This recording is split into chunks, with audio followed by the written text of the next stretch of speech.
Hello, I am going to talk for about 25 minutes about fitness and nutrition-y stuff.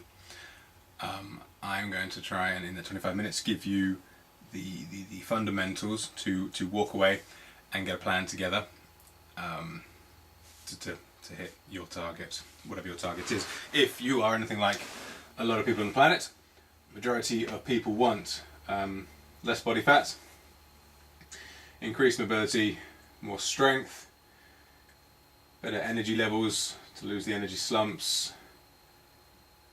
It's a giant rocket next to happiness, because happiness normally comes when you tick all these other boxes.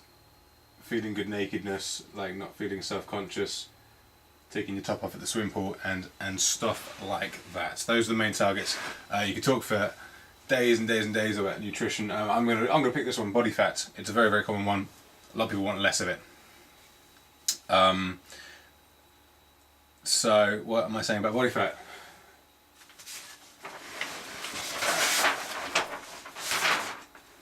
That is Billy. Billy would like less body fat. He's happy most of the time, but he's realised his health's gone a bit downhill, and he's had a couple of things that have made him think he needs to change. So I'm going to give Billy 10 amazing steps to be as lean as he would like to be. Down a slope. Yes, it is. Brilliant. 1. Water. It's like the easiest thing you can do of all the boxes. It's the easiest one to tick, and yet so many people do not. Be it that they don't think about drinking it during the day, being that they don't feel thirsty, or that they don't actually think it will make a ginormous difference to hitting their target.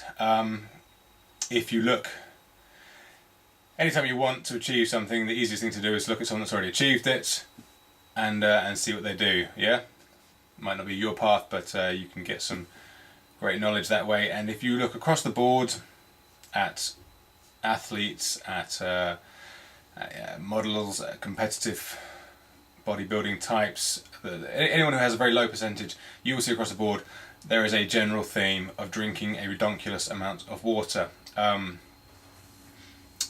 Average Joe will get fed drink 2 litres a day, but this is very generic and I don't know where it came from, and it's not enough. Again, you look across the board, you're going to be talking about double that most of the time. I know it will vary from person to person, but it's very hard to drink too much water. You want to drink it until your wee is damn near clear or has a slight bit of colour into it. But in terms of staying lean and your body working efficiently and as well as it can do, you cannot be hydrated enough. The way to increase water, well, the way to drink it in the first place, I think, is to grab bottles and make it a discipline. It needs to become a habit. So something along the lines of having 2 2-litre bottles, filling them up last thing at night, plonking them in the fridge if you like cold water, and then making sure they are done before the day is done. Human mind is incredibly good at being incredibly stupid. So don't leave anything to guesswork. Just make it a habit. Don't do glasses. 2-litre bottle, buff. Then you know you're doing your 4 litres. And 4 litres is just a number, but you try and increase it, you're not going to be doing yourself any harm. So Billy used to drink 2 litres, now he drinks 4 to 5 litres. Well done, Billy.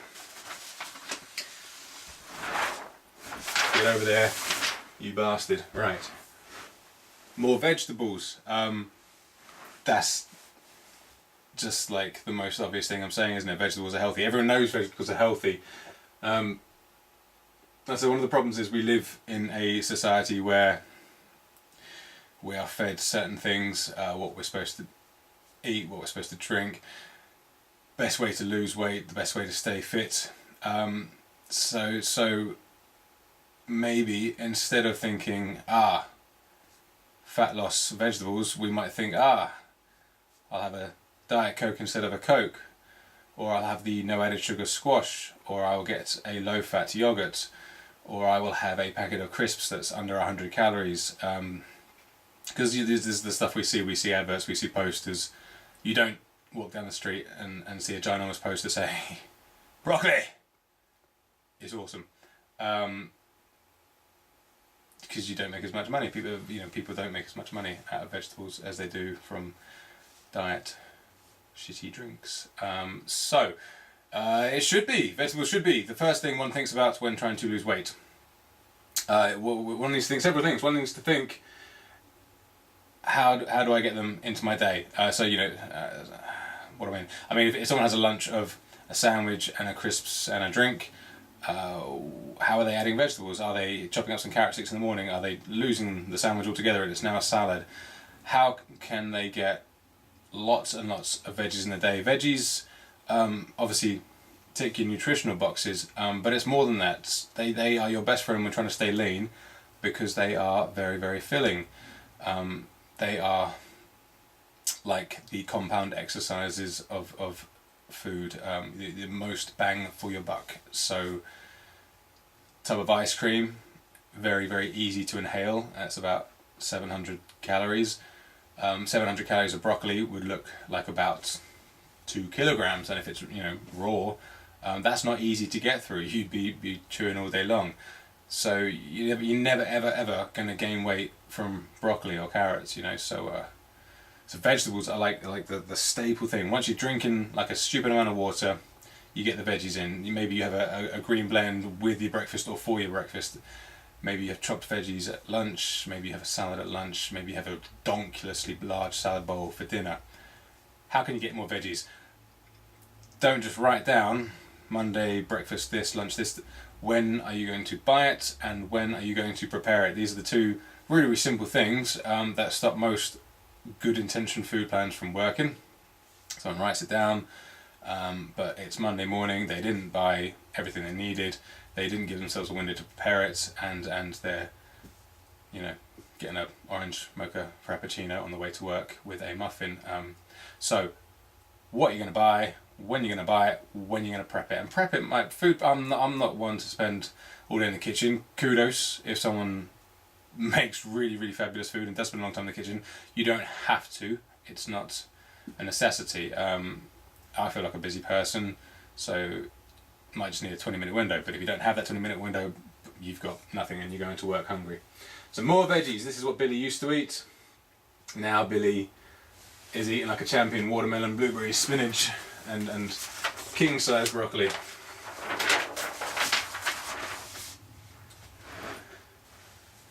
Root problems. So, Billy knows to drink lots of water. Billy's added lots of vegetables, and he's not just saying, yes, I'm going to eat more vegetables. He's worked out what he's going to do when he's going to buy it. But that is not going to help any underlying problems that he's trying to deal with. So someone could have a ludicrously clean kitchen with tons and tons of veggies, but if they have issues that they haven't resolved or even just said out loud or realised that they have this problem themselves, then they're not going to hit their target. They're not going to be as lean as they want. You can have all the good food, but if you're still eating crap because of whatever reason, you're not going to hit your target. So you need to be real. You need to say it out loud. You need to find out what your problem is, and you need to be conscious about it, because a lot of us just go through emotions and I eat some crap here and there, but okay, why do you eat the crap? Why do you want it as a pick-me-up? Why do you think it's going to make you less stressed? Whatever it is, there are so many reasons. I actually think the chemical addiction to food is probably non-existent or tiny. Like if you give up sugar, unless you're an absolute sugar junkie, then you might get the shakes, but if you give up refined sugar, it's going to be the cravings and stuff. It's going to be the habits, the associations you miss way more than the actual, my body needs sugar. I mean, that'll be there for a little bit, but that's like 3 weeks, so if you do at 3 weeks, after that, it's the other stuff you need to deal with, like habits, social life, whatever. So Billy is on the Shay Long. You don't need to see a therapist, I'm just trying to imply that he's talking his problems out, and he's actually trying to get to the bottom of when he eats crap. So he's looked at his entire week, and he's realised occasionally his wife pretends to have a headache so she doesn't have sex with him, and he cheers himself up with a packet of biscuits. Doesn't actually make him happy long term, but anyway, he goes to comfort food biscuit land, And he is recognised on Tuesday. He goes to the vending machine lots because he has a very long work shift. He takes a salad to work on a Tuesday, but it's like a 12-hour day. So one bit of Tupperware is nowhere near enough. So he's recognised this problem that he hadn't really thought about before, and now he's going to start going to work with like 4 or 5 Tupperwares and his huge bottles of water and his lemon waters. And he looks like the greediest bugger, taking in the most food, but actually it's going to be him that stays away from the vending machine at lunchtime.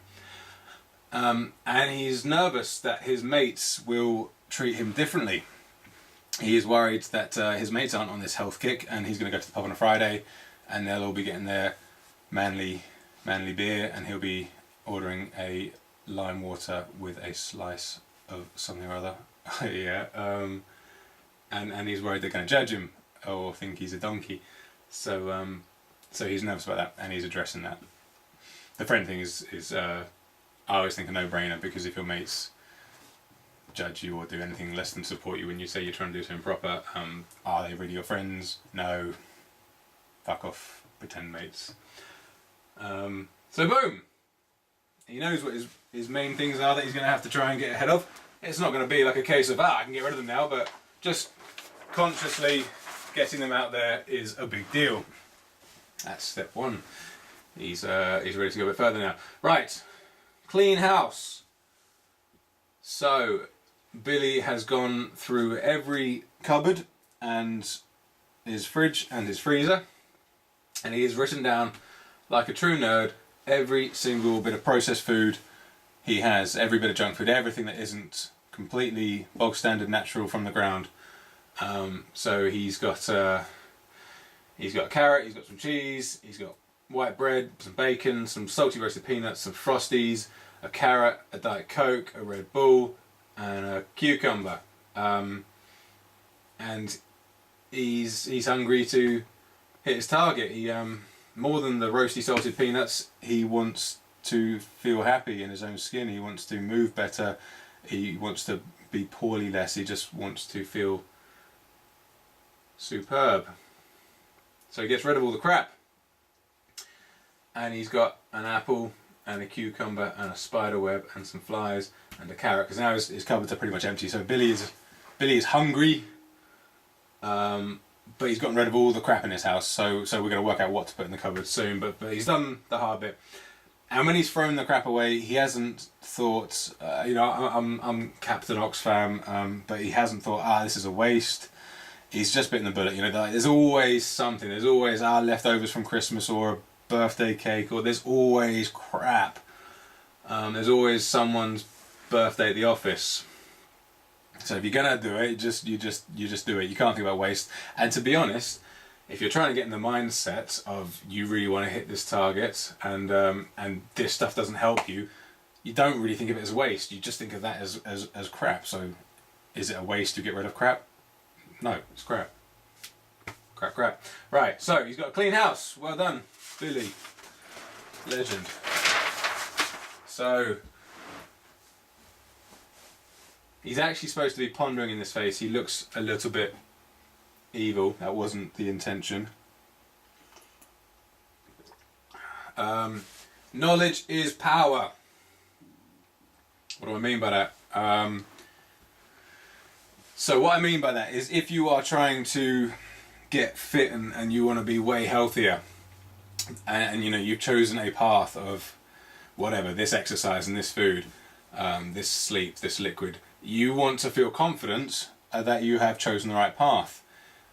I'm a dirty vegan. I had a client that wanted to go vegan, and it lasted all of 2 minutes, and that is because she didn't really think it would benefit her, and so that totally makes sense. It's not going to last. You're not going to give up all of this stuff you enjoy unless you actually think it's for a purpose. Like, yes, get rid of this will give me less headaches, make my body fat easier to manage, whatever. It's not gonna stand a chance unless you kind of believe in it. So I'm not changing the way I eat now because I've been doing it ages. So I believe in it. I'm already there. So don't go into something just because your mate said, yeah, this is pretty cool. Excuse me. Do your homework. Me and my mate Nathan, I remember when we gave up sugar, It's a tricky thing. Like, even if you don't have much sugar in your diet, no refined sugar, like, it's in so much stuff. And even if you have hardly any processed food, there's still normally a little something that's got some refined sugar in. But what made it way, way easy for me, this is quite a long time ago actually, but what made it way easy for me was watching Sugar the Bitter Truth, a 90-minute documentary on sugar. I was like, am I really that guy that sits in on a Friday night, watches a sugar YouTube documentary for 90 minutes? And yes I am apparently. But it was a good thing, because you know, when it's fresh in your noggin, it's a lot easier. So I would look at a Coke the next day and I didn't see a refreshing drink. I saw a piece of crap. It helps you visualize stuff. It makes you think, that's just some sugary crap that's going to slightly poison me and give me some completely empty calories and maybe make me sick in a month. You know, you've got to. I'm not like a hypnotherapist. I'm a partial hippie, but you have to visualize this stuff. You have to. Don't see, Coca-Cola. You have to look at it, that's a piece of crap, and get rid of it. Try to see it for what it is. You know, look past the packaging, look past the advertising. Is it going to help you hit your target? Bugger off. No, it won't. So if you want to go with sugar, that, you know, stuff like that is good. People often say things like, you know, I've got such weak willpower. Like, I have many a consultation where someone will say at some point, but my willpower, and I almost want to nip them, you know, in the bud, whatever, before they've even said anything, because it's so. People are hard on themselves, but there is a reason things like chocolate, cheese, and meat and sugar are addictive. So don't beat yourself up. Don't think you've got no willpower. That stuff is hard to give up for reasons, but it's nice to know exactly why it's so blinking hard to give up. Not just because you've got no willpower. There are reasons it's very hard. So. Watch documentaries, do your homework. If you're going to try something, you want to believe in it. I originally did the vegan thing because I like fluffy bunnies.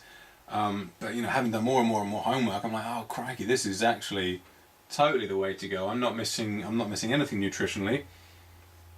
It's a winner all round. I feel that way now because I can feel it in my strength. I can feel it in my sickness. So I can believe in it now. But at the beginning, it's great to fill yourself with stuff. Seeing, you know, vegan athlete. I'm not saying you have to do vegan. That's just whatever you're doing. Seeing an athlete doing that same thing. Yes, this dude is a freaking legend. And this is how he eats and this is how he drinks. Philip Wallen did a wicked 20-minute speech, just incredibly passionate about why we shouldn't eat animals that we share the planet with. And Brendan Brazier, legend in the old plant eating world, very, very intelligent bloke, very watchable videos. So, you know, just surround yourself with all the information you need, so when you're doing this thing, you can think, that's why I'm doing it. That's why I'm not eating. Fuck off, cheese. I'm not eating you because you don't help me, and I know why you're so bloody lovely. But I don't care because I want this more than I want a lump of cheese. Exercise. But more importantly, just move. Why have I written that? I've kind of written that because when you say the word exercise, some people are like, yes, exercise. See my friends, break a sweat, get healthy, yay. Good, lots of nice associations with it. But for a lot of people, exercise is like, oh Christ, yes, that's when I feel panicky, and that's when I feel horrible, and that's when my body feels just pure Gruffalo, and that's when it's just really, really, really hard. So I've said maybe you know, if you're in that category, don't think about, with my healthy eating plan I will exercise, because you might have a real link with the word exercise. You might think it's crappy. You might also think exercise has to mean gym for 2 hours. You might think it has to mean running, which you freaking hate because your knee hurts. So don't think about exercise if you have a negative association with it. If you love exercise, brilliant, nothing to do. If you don't like it, or you think you don't like it, don't think about starting up an exercise regime, just think about moving more. You know, I don't need to say the whole, we used to be cavemen, we used to walk around, we used to hunt, we used to gather, and now we're in an officey, drivey world. You know this, so I would just say we don't move anything like as much as we used to. You know, we don't have to travel 20 miles for our water, we travel to the kitchen for our water. We don't have to go hunting or gathering, we go to Tesco's. So we don't move much. So it's not surprising our bodies are more inclined to store body fat nowadays when we are surrounded by junk and we don't have to move much. So try to move more. When we are moving more, try to keep it frequent. So whatever you're doing, even if it's something you might actually enjoy, if you haven't exercised in a while, just mentally prepare yourself that the first session or the first few sessions will be horrible potentially. Your body hasn't done it in ages, it might not like it. So don't think, these first couple of sessions, yes, this is how it is. No, it can always be challenging, but you will get past that initial yucky stage. Just about body conditioning, it will happen very, very quickly. So exercise frequently. You don't have to do it for hours. Cannot emphasize that enough. If one of the negative associations you have is, oh yes, it's a huge chunk out of my day, make it as user friendly as possible. I do like my classic example of if you work a long ass day in London and then you have to drive to the gym and then you think you have to be there for 90 minutes and you have to drive back. Why do we have the January gym goers? Because that is horrible. That's unrealistic for a lot of people, and if they're not in... Just my telephone, that's whoppingly professional.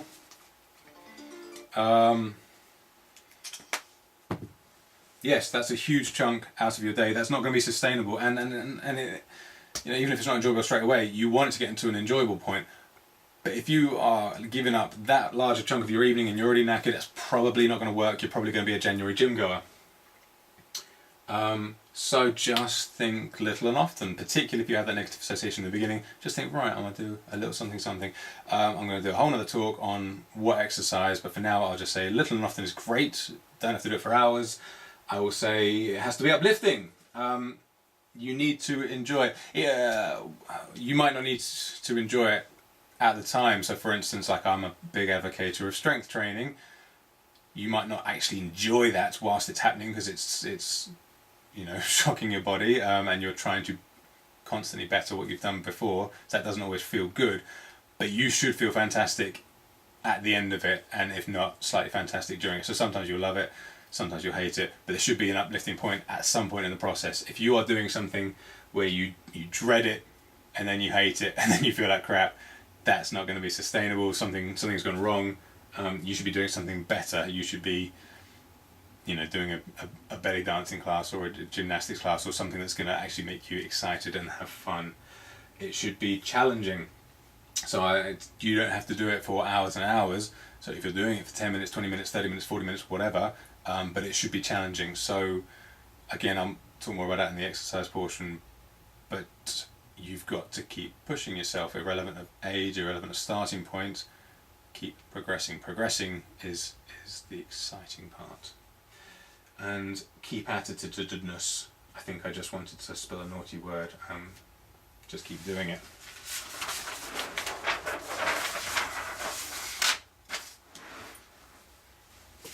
Walk.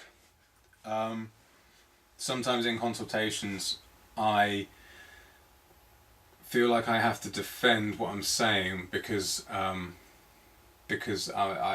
so back to basics. Like I don't advocate fancy kits, I don't advocate fancy methods, there's just nothing fancy. So, and I might promote walking be a part of your training diary, and I sometimes feel like I have to quickly put information in afterwards, like, because great, I came to a PT so I could be told to walk on a Tuesday. But in this world we underestimate a lot of basics. We underestimate the power of water and the power of like lots of vegetables and how much that stuff can help us. Walking is just awesome, and I think we don't do it enough for the most part. In this entire video is obviously a generalization. I go with the majorities here. So most of us do not walk enough. Walking is great for aiding recovery. I think it's similar to sleeping. When you sleep, your brain's doing all that shizzle that it needs to do. Otherwise you go insane. I think walking is really underestimated as just a real general therapy. I think it gets endorphins going often more so than just a general exercise. So you go for a long walk, you go in a beautiful place, and think of that as you time. Why am I pointing to that as you time? Think of that as you time. Think of that as you getting the chance to get on top of your thoughts. It's your time to, if you've got a to-do list, to think, how am I doing on my to-do list? iPhone world, busy place-to-place world, and we just don't take enough time to just stop and think, have I done everything I need to do? Am I taking care of myself? I'm trying to get fit. How is that going? It sounds loopy, but talk to yourself. I talked before about making things conscious, like so Billy said, right, my long Tuesday, that's a problem. Going on walks and kind of revisiting what you're doing at the moment is a great way to stay on top of it, to think, am I getting where I want to go? If you don't stop to think about it, you don't address potential problems, and you don't unwind. You should walk. Everyone should walk more. Either make it with a purpose. Some people need to have that mentality of like, I need to do something. Well, then fine, try and trade a car journey for a walk or whatever. But there is nothing wrong with getting up and going for a walk for the bog standard purpose of walking and feeling better after it. So walk somewhere pretty and think.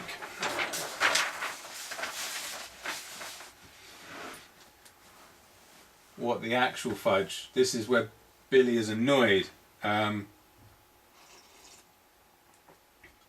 Billy's eradicated all the crap from his house. So if he eats junk, it's because he's gone out to get a bit. It's not in the house. It's not there when he's feeling weak or when he's feeling stressed or when he's tired. So it's different now. Again, it's conscious. Everything's conscious now. So if he wants junk food, he goes out and he gets a bit. He doesn't buy an 8-pack of Kit Kats. He wants a bit of chocolate. So I'm feeling weak. Right, go have a chocolate. Come back to the clean house. So he's doing all this stuff, but he's still got more body fat than he wants. And look, he's furious. And this is something I've obviously had this going on my subconscious. I've told myself now, eating clean does not always mean you will have the body fat percentage that you want. It really should do, because I just think that's enough of a challenge right there. But there are a couple of challenges. So one, go from whatever diet you've got to the cleanest diet possible. No refined sugar, I'd say no animal products, no up to vegetables, up your water, cleanest diet possible. But then you've got the other thing of are you as lean as you want to be? And if you're not, you have like a second challenge ahead of you. So you've got the world's cleanest diet. How do you get as lean as you want? Firstly, you measure. It's like anything in life. If you wanted to have a successful business and make more money, then you wouldn't talk to me because that's not my field of expertise.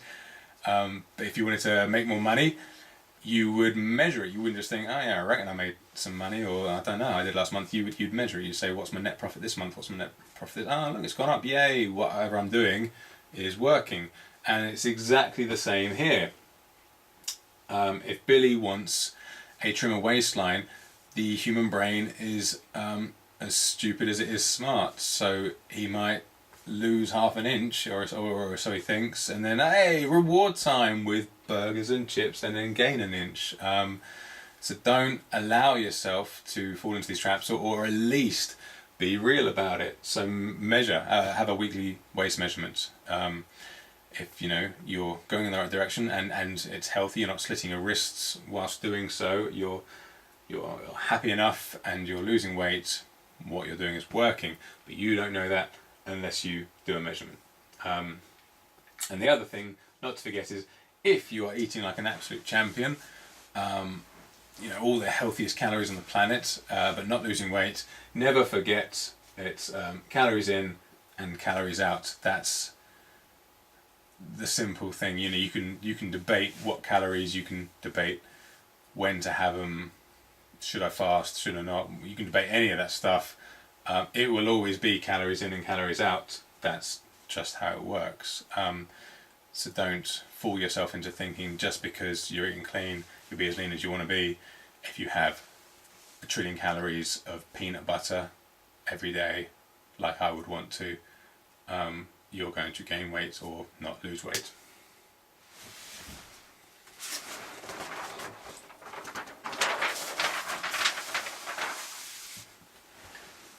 Don't erase, replace. Yes, Billy had the empty cupboards. Hang on. Billy had very empty cupboards of like carrot and dust. So a new food plan is not going to be sustainable. You know, it depends how you're eating at the moment, but let's hypothetically say Billy ate just a lot of crap, you know, like 80% crap, and he gets rid of that 80% crap, he's got no food.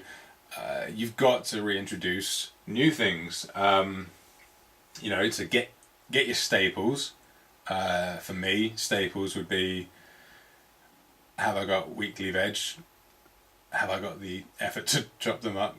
Have I got lots of fruit? Have I got my Happy Mr. Organic tins of chickpeas, blah blah blah blah, nuts and seeds, and so on. So those are your staples. Not highly exciting, but you know, you don't want too much exciting food. You've got your staples sorted, and then in terms of meals, so let's say you used to have eggs and a steak, and then you decided to be plant-based. You just have an empty plate, wouldn't you? So you have to replace it with new stuff.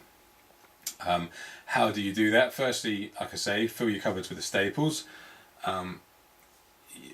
So you know, some things are fine to be tinned, and then you plan your once or twice a week shop for the fresh stuff. Frozen food is fantastic, because I think particularly in this house we would often throw veggies away, but the frozen stuff you can get decent frozen organic stuff, and then you obviously just use what you want to use, and nothing wrong with that.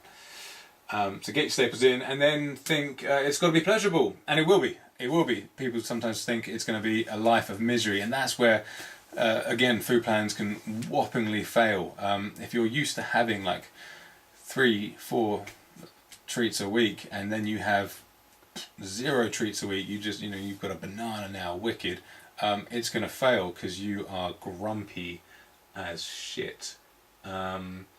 So replace it with your staples and exciting stuff. Plan your stuff. The only thing is, you lose the convenience aspect initially. So you don't want to eat junk. So you're trying to avoid, a pizza or a dairy milk. So maybe you can't have your food delivered to your door.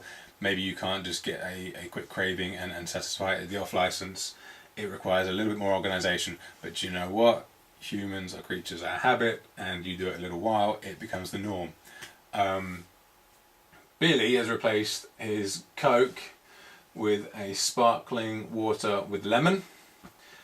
He used to get the fruity cereal bars, and now he just has a lovely bowl of fruit on the regular. And he's replaced cake with cake. He's replaced crappy Tesco cake with awesome superfood healthy cake, which tastes better, so much better than that crap. After a very short space of time, taste buds change. That's the nice thing. I repeat myself, and I'll do it again. So sometimes in life you have 3 people. You have a person who always wants junk food and rarely has it, so they're miserable. You have a person who often wants junk food, has the junk food, but then kicks himself because I'm never going to get my targets like this. And then you have C, and you want to be C or 3PO. You want to be that third person, the person who doesn't really crave junk, so he doesn't want the junk, and he's actually not miserable at all. You know, he's not having a Diet Coke, but believe it or not, he's happy. He's got his happiness from other areas of life. And if he wants his happiness from food, it requires a bit more organisation, but he goes to fantastic websites, like Including Cake, where you get the best recipes, and you wouldn't believe how much better things like your cacao-based, nut butter-based, date-based treats are than a slab of dairy milk. Don't get it twisted, you're still going to crave a dairy milk from time to time, but for the most part, this will fix everything.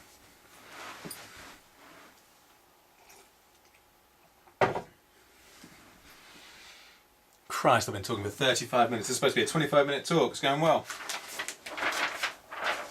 Lastly, reward. Some things are more expensive, especially initially. Some of the staples you might be getting into your kitchen might be a big old bag of chia seeds and a big old tub of coconut butter. Some of your staples are expensive. You're getting some hemp powder, so you might initially spend some money.